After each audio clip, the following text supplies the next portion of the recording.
I would like to say how happy I am to receive President Obama in my country and in my house. The friendship between our two countries is of long standing. The United States has been staunch in its support of the democracy movement in Burma, and we are confident that this support will continue through the difficult years that lie ahead. I say difficult because the most difficult time in any transition is when we think that success is in sight. Then we have to be very careful that we are not lured by a mirage of success and that we are working towards genuine success for our people and for the friendship between our two countries. I believe that we have been able to discuss our various concerns openly, and that as a result of the President's visit to this country, the relations between our countries can only progress in the right direction. I intend fully to keep in touch with the United States government as far as possible and to make sure that we always liaise with one another on the most important matters. Now, I'm told I had 3 minutes, and I think this is about 3 minutes, so thank you all for coming, and I leave the floor to President Obama. I'll try to be equally brief, although not as eloquent. I was honored to be the first president to welcome Aung San Suu Kyi to the White House. I'm proud to be the first American president to visit this spectacular country, and I am very pleased that one of my first stops is to visit with an icon of democracy who's inspired so many people, not just in this country, but all around the world. I especially want to thank Aung San Suu Kyi for welcoming me to her home. Here, through so many difficult years, is where she displayed such unbreakable courage and determination. It's here where she showed that human freedom and dignity cannot be denied. Today marks the next step in a new chapter between the United States and Burma. Last year, in response to early flickers of reform, I asked Secretary Clinton to visit this country and explore with Aung San Suu Kyi and the government whether the United States could empower reform efforts and begin a new relationship between our peoples.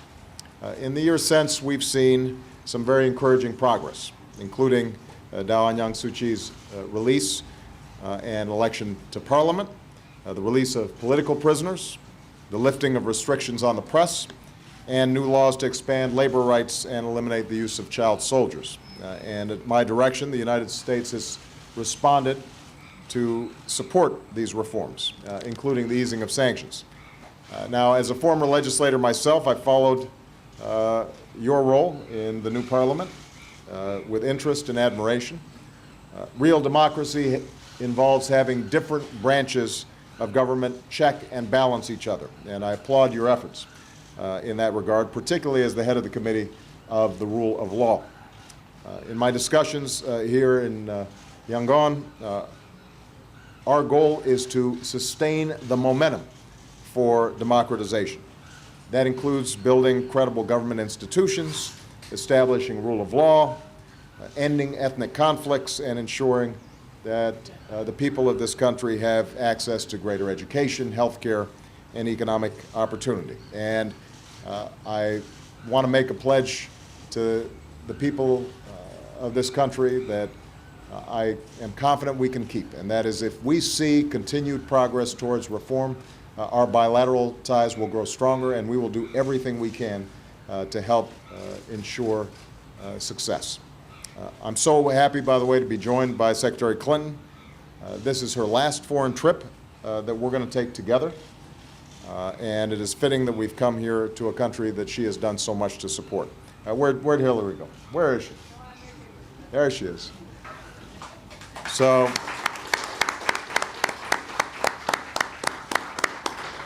I could not be more grateful, not only for your service, Hillary, but also for the powerful message that you and Aung San Suu Kyi send about the importance of women and men everywhere embracing and promoting democratic values and human rights.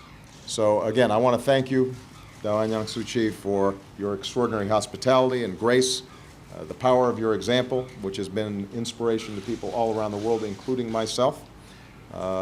Clearly, you will be playing a key role in your country's future for many years to come, as Burma seeks the freedom and the prosperity and the dignity that not only the people